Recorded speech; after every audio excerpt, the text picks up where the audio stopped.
नमस्कार दोस्तों, स्वागत है आप सभी लोगों का स्टडी क्लोज पर। दोस्तों, मेरे हिसाब से अब तक आप लोग ये जान चुके होंगे कि अमेरिका चाहता क्या है।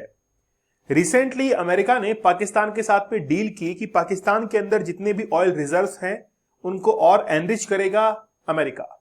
साथ ही के अंदर पाकिस्तान के जो एयरबेस हैं उनका इस्तेमाल किया जाएगा ईरान को कंट्रोल करने के लिए। लेकिन अब बात यह है कि भारत के साथ में भी एक वेपन्स को लेकर, एक इंजन को लेकर एक डील की जा रही है। कई बार आप लोग ये सोचते होंगे कि यार अमेरिका पाकिस्तान के साथ में भी डील कर रहा है, उसको भी वेपन सप्लाई कर रहा है और साथ ही के अंदर वो इंडिया को भी वेपन सप्लाई कर रहा है। इंजन्स की जनरल इलेक्ट्रिक जो है वो भारत को इंजन सप्लाई करेगा। सीज फायर जब करवाया गया तो अमेरिका ने यह कहा कि हमने सीज फायर करवाया है 10 मई को शाम को 5 बजे।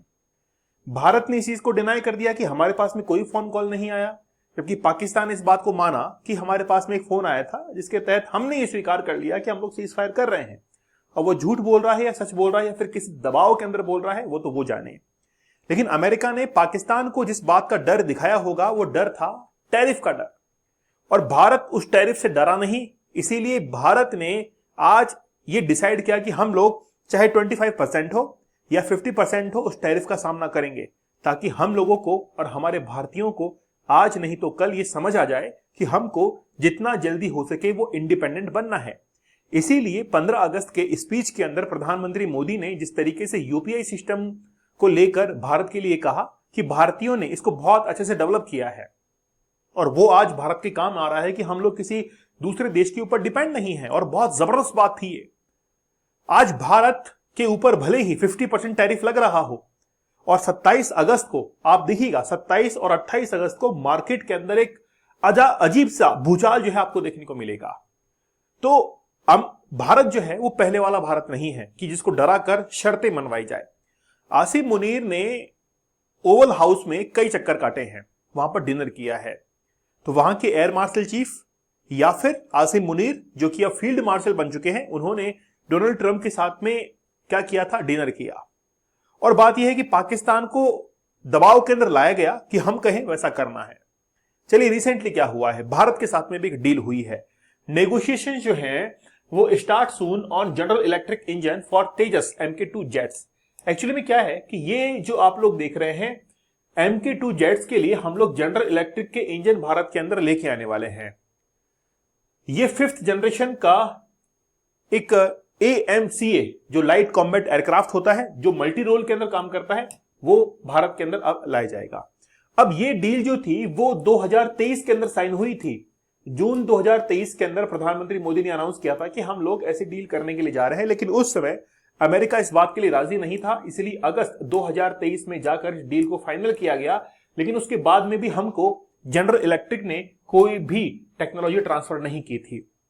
अब 2 साल के बाद में हिंदुस्तान एरोनॉटिक्स लिमिटेड और जनरल इलेक्ट्रिक के बीच में ये जो समझौता था, पैक्ट, अब वो जॉइंटली जो है वो प्रोड्यूस हो रहा है, वो साइन हो चुका है कि जनरल इलेक्ट्रिक भारत को क्या करेगा, अपनी जो टेक्नोलॉजी है इसको ट्रांसफर करेगा। लेकिन बात यह है कि ये जो तेजस है, तेजस MK2 जो है, इसको 2009 के अंदर इंट्रोड्यूस किया गया था और तब से लेकर हमने हमेशा यही तो कहा है कि ये भारत का इंडिजीनियस एयरक्राफ्ट है और हमने खुद ने इसको बनाया है। तो फिर इंजन की जरूरत वहां से क्यों पड़ रही है, ये भी तो एक सवाल है। अब देखिए, एडिशनली द डिफेंस DRDO ने कहा कि हम लोग फाइनलाइज जो है वो कर चुके हैं। एक फ्रेंच कंपनी है सैफ्रॉन, आप लोगों को रिसेंटली पता भी होगा कि हम लोग जो मरीन एयरक्राफ्ट हैं वो फ्रांस से डील कर चुके हैं, राफेल का, राफेल M जिसको हम लोग कहते हैं।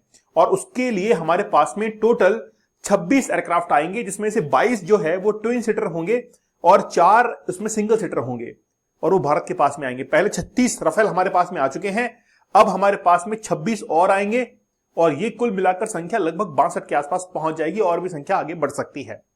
ठीक है, तो वो जो कंपनी थी वो थी सैफ्रॉन। सैफ्रॉन एक कंपनी थी जो कि फ्रेंच एक कंपनी है और रिसेंटली जो है उसके साथ में डील की गई थी कि हम लोग 5th जनरेशन के जो एडवांस मीडियम कॉम्बैट एयरक्राफ्ट है उनको डेवलप करेंगे। दोस्तों, ये जो एयरक्राफ्ट है तेजस, ये बड़ा जबरदस्त है। पहली बात तो ये 2009 के अंदर हमने इसको इंट्रोड्यूस किया था। हमने डिसाइड किया था कि हम लोग एक मल्टी रोल, मतलब दुश्मन को चकमा देने के लिए एक ऐसे एयरक्राफ्ट का डिजाइन करेंगे जो कि आसमान में हो और जो जितने भी फायर फ्लेयर्स होती हैं, आप लोग को पता होगा कि जब भी कोई मिसाइल किसी भी एयरक्राफ्ट का पीछा करती हैं तो इसके पीछे जो आग निकल रही है, जो थर्मल रेडिएशंस हैं, उसका पीछा करते हुए वो किसी फाइटर जेट को हिट करती हैं।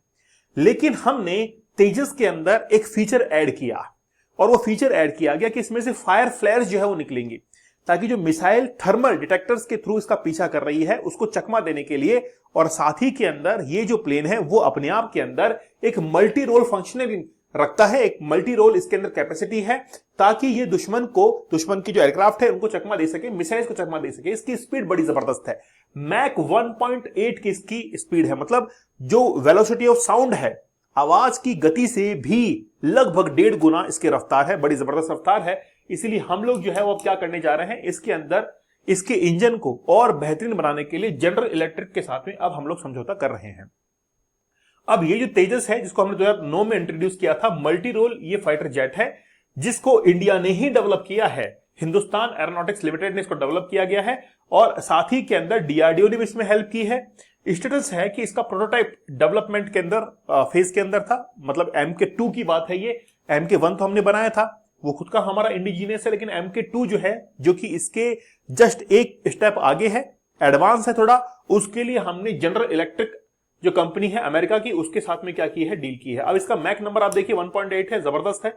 इसकी रेंज 3000 किलोमीटर है, मतलब एक बार अगर ये हवा में उड़ता है फ्यूल फिल करके तो लगभग 3000 किलोमीटर तक ये रेंज तक यहां पर पकड़ लेगा। और कॉम्बैट रेंज, मतलब कॉम्बैट रेंज होती है कि वो एक किसी फाइटर जेट के साथ में अगर लड़ाई भी करता है, वहां पर कोई भी कुछ भी होता है, तो उसमें वो 1200 किलोमीटर तक क्या कर सकता है, अपनी रेंज को ले सकता है। फेरी रेंज, मतलब जब आप देखते हैं कि फेरी होती है, डबल राउंड जो होते हैं उसके लिए, तो ये बड़ा जबरदस्त हमारे पास में प्लेन है। दोस्तों, आप लोग डीप वर्क के इस कोर्स के साथ में जरूर जुड़िएगा। अगर आप लोग जिंदगी के अंदर उस मुकाम पर पहुंचना चाहते हैं जो कि आपने सोचा है, तो मैं कहता हूं कि आपके जो डिस्ट्रैक्शंस हैं उसको कम कीजिए, और ये 30 दिन की जिम्मेदारी हमको दीजिए। महज और महज कुछ आप देखिए, बहुत कम प्राइस में आप लोग हमारे इस कोर्स के साथ में जुड़ सकते हैं। आप लोग कोई भी स्टडी मटेरियल खरीदते हैं या बिजनेस में अच्छा करना चाहते हैं, तो फोकस और कंसंट्रेशन की पावर क्या होती है, हम लोग टेक्निक्स की मदद समझेंगे, और अप्लाइड टेक्निक में आप लोगों को बताऊंगा कुछ रियल लाइफ स्टोरीज की उन्होंने अपनी जिंदगी के अंदर डीप वर्क को, फोकस को और कंसंट्रेशन को इंक्लूड करते हुए कैसे सफलता को अर्जित किया। आप लोग जरूर इसको देखिएगा। अगर आप अपनी विल पावर को बढ़ाना चाहते हैं, या फिर आप ये चाहते हैं कि हमको कभी भी कोई चैलेंज नहीं मिला है, और अगर कोई चैलेंज मिलता है तो हम लोग इसके साथ में जरूर जाएंगे, तो 75 डेज का हार्ड चैलेंज उनके लिए नहीं है जो कि कमजोर दिल वाले हैं। तो 75 डेज हार्ड चैलेंज बड़ा जबरदस्त है, ये आपके अंदर विल पावर लेके आएगा, आपको सक्सेसफुल जरूर बनाएगा। ठीक है। अब जून 2023 में जनरल इलेक्ट्रिक एरोस्पेस के साथ में हमने मेमोरेंडम ऑफ अंडरस्टैंडिंग को साइन किया था HAL के साथ में मिलकर। अब बात यह है कि उस समय तो ये डील साइन नहीं हुई, लेकिन अगस्त 2023 में जाकर ये डील साइन होती है। अब जनरल इलेक्ट्रिक इस बात पर जो है वो एग्री कर गया है कि हम लोग इंडिया को 80% तक टेक्नोलॉजी को ट्रांसफर कर देंगे। पहले जब डील हुई थी तो इन्होंने कहा था कि हम लोग 58% ही टेक्नोलॉजी ट्रांसफर करेंगे जनरल इलेक्ट्रिक के इस इंजन के अंदर। मतलब एक्चुअली प्रॉब्लम क्या होती है, देखिए, हमने रशिया के साथ में भी कई इंजन जो है वो मंगवाए हैं, हमने अमेरिका से भी कई इंजन मंगवाए हैं।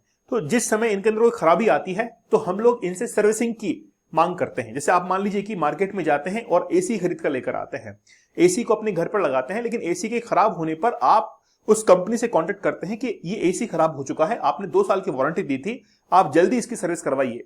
लेकिन एक्चुअली में अगर मान लीजिए कि उसने बहुत डिले कर दिया, तो वो जो सर्विस का टाइम पीरियड है वो खत्म हो जाएगा, और कंपनी वाले कहेंगे कि भाई देखिए हमने तो ऐसा कुछ भी नहीं किया। आप बोलेंगे कि हमने तो कंप्लेंट करवाई थी लेकिन आपने इसको रिजॉल्व नहीं किया, तो वो एक बार भले ही सर्विस कर दे। तो वैसे ही इन देशों के साथ में भी होता है कि हम लोग जो है कई बार इनको कहते हैं कि यार ये जो प्रॉब्लम है इस एयरक्राफ्ट में आ रही है, इसमें रश की प्रॉब्लम है, इसमें जंग की प्रॉब्लम है, इसमें ये एक टेक्निकल फॉल्ट आ रहा है, लेकिन वो जो है वो सुनवाई नहीं करते हैं, बहुत लंबा टाइम खींच देते हैं। ऐसा कई बार हमारे साथ में हो चुका है। तो वैसे ही हमने कहा कि ठीक है, तुम एक काम करो कि ये जो टेक्नोलॉजी है इसको हमको ही ट्रांसफर कर दो, हम सीख जाएंगे, और सीख के जो है वो क्या कर देंगे, इसको खुद ही इंप्लीमेंट कर देंगे। आपको इसके अंदर आने की आवश्यकता नहीं है, क्योंकि हमको प्रॉब्लम्स कहां पर होती है, जैसे कंप्रेसर के अंदर प्रॉब्लम होती है, कंबशन चैम्बर के अंदर प्रॉब्लम होती है, प्रॉपर फ्यूल कंबशन नहीं हो पाता, वहां पर एयर पॉकेट्स बन जाते हैं, और एयर पॉकेट्स बनने से धीरे धीरे जो इंजन की एफिशिएंसी है वो काफी हद तक डाउनफॉल के अंदर चली जाती है। टरबाइन ठीक तरीके से वर्क नहीं करता है, वो पावर को प्रोड्यूस नहीं कर पाता है। जैसे ऑलरेडी 2012 के अंदर जनरल एरोस्पेस जो है वो इस बात के लिए ट्रांसफर यानी कि एग्री हो गया था कि हम लोग 58% टेक्नोलॉजी ट्रांसफर करेंगे, लेकिन अब 80% टेक्नोलॉजी ट्रांसफर होगी। तो ये भारत के लिए एक अच्छी बात है, लेकिन पाकिस्तान के साथ में इसको कंपेयर करने की कतई आवश्यकता नहीं है। अमेरिका ये चाहता है कि बस उनके वेपन्स बिके, जो उसने बनाया है टेक्निकल, जितना भी उसने प्रोड्यूस किया है, मैन्युफैक्चरिंग किया है, चाहे फिर वो फाइटर जेट्स हो, चाहे उसका फिर बोइंग हो, चाहे उसके पास में कोई वेपन्स हो, कुछ भी हो, उसको मार्केट चाहिए, चाहे पाकिस्तान हो, इंडिया हो, उसको कोई फर्क नहीं पड़ने वाला है, वो अपना पैसा बनाएगा। तो USA is a capitalist country, वो हमेशा अपने फायदे के लिए सोचेगा, चाहे दो देशों के अंदर ह्यूमैनिटेरियन कितना भी नुकसान क्यों ना हो जाए, चाहे रशिया और यूक्रेन जो है आज पूरी जनसंख्या उनकी समाप्त हो जाए, लेकिन फिर भी एक भी इंसान ना रहने पर भी अमेरिका ये कहेगा कि ठीक है, हम अपनी टेक्नोलॉजी वहां पर देंगे और वहां पर और भी हथियार बेचेंगे। लेकिन उसको ये पता नहीं होगी वहां पर कोई चलाने वाला नहीं है हथियार, लेकिन फिर भी वो बेचने के लिए तैयार रहेगा। ठीक है, तो एक्चुअली में ये अब हमारी जो स्क्वाड्रन है इसको बढ़ा देगा। अभी हमारे पास में 32 स्क्वाड्रन है और हमने ये डिसाइड किया है कि 2035 तक हमारे पास में 41 स्क्वाड्रन हो जाएंगे। रिसेंटली क्या हुआ कि जो मिग 29 था इसको रिटायर किया गया था और उसकी लगभग 3 स्क्वाड्रन को इसमें से हटा दिया गया था। तो 29 स्क्वाड्रन हमारे पास में अब बाकी रहेगी, लेकिन 2035 तक हमको डिसाइड करना है, हमको इंक्रीज करना है 41 स्क्वाड्रन तक। स्क्वाड्रन क्या होता है? इस ग्रुप ऑफ मेंबर्स, मतलब इसके अंदर बहुत सारे लोग होते हैं, लगभग 15-16 लोग होते हैं जिनके पास में फाइटर जेट्स जो है उनको कंबाइन करके एक स्क्वाड्रन बनता है। और उस स्क्वाड्रन का जो लीडर होता है वो होता है स्क्वाड्रन लीडर। जैसे अभिनंदन वर्धमान का आपने नाम सुना होगा, वो स्क्वाड्रन लीडर थे। तो इसी तरीके से इस एक स्क्वाड्रन को जो है स्क्वाड्रन लीडर लीड करता है।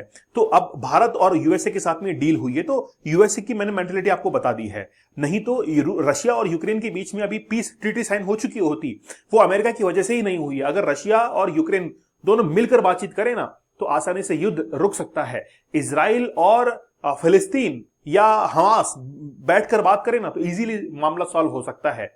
इसीलिए भारत पाकिस्तान के लिए भी हिदायत है कि किसी भी थर्ड पार्टी को इन्वॉल्व ना करते हुए अपने जो रिश्ते हैं इनके अंदर खुद ही बातचीत करके इसको सुलझाए। अमेरिका की एंट्री होगी तो युद्ध होगा और होगी अमेरिका की एंट्री होगी। और आज इस बात का मैं दावा भी करता हूं, कई बार मैंने लेक्चर्स में कहा है कि भारत पाकिस्तान का युद्ध जरूर होगा। दोस्तों, आप लोग हमारे डीप वर्क इस कोर्स के साथ में जुड़िएगा, द पावर ऑफ फोकस। ये कोर्स की प्राइस काफी कम है लेकिन बड़ा जबरदस्त आपको आउटपुट देकर जाएगा।